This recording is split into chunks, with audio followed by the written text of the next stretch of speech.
अपनी बेटियों से कहा कि वो प्रेगनेंसी का बहाना बनाकर अपने पतियों को सबक सिखाए। अब सुनिए आगे।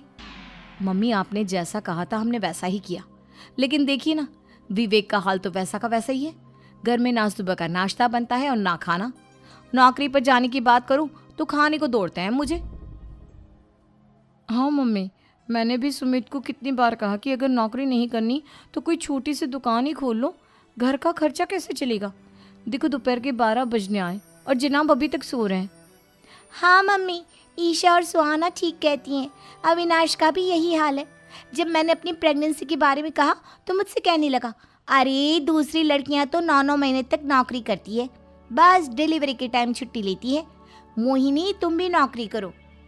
अब मुझे कहाँ नौकरी मिलेगी। मम्मी बताओ अब मैं क्या करूँ। हे भगवान, क्या सोचकर घर जमाई दामाद लाई थी मैं कि मेरी बेटियां मेरे पास रहेंगी और खुश रहेंगी, लेकिन इन आलसी दामादों ने तो हमारी जिंदगी को भी प्रॉब्लम में डाल दिया है। मैं तो कहती हूँ मम्मी, हम लोग वापस अपनी जॉब पर जाना शुरू कर देते हैं। बता देते हैं इन लोगों को कि हमने प्रेगनेंसी का बहाना किया है। नहीं नहीं बेटा, ऐसी गलती भी मत करना। अगर तुमने ऐसा किया तो इन तीनों की आदत और ख़राब हो जाएगी। अरे आज नहीं तो कल कभी तो तुम प्रेग्नेंट होगी, तब वापस यही प्रॉब्लम आएगी। तब क्या करोगी तुम तीनों।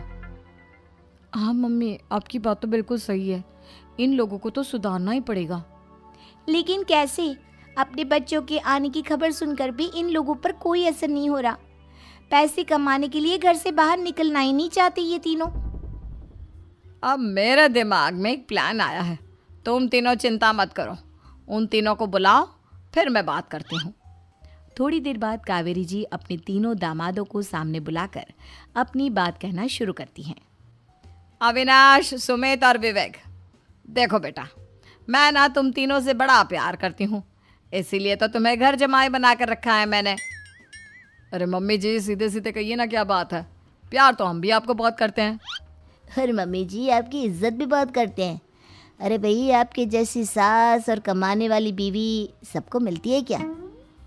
हाँ मम्मी, विवेक और सुमित ठीक कह रहे हैं। आपकी बेटी से शादी करके मेरी तो ज़िंदगी ही अच्छी हो गई है। जानती हूँ मैं, और ये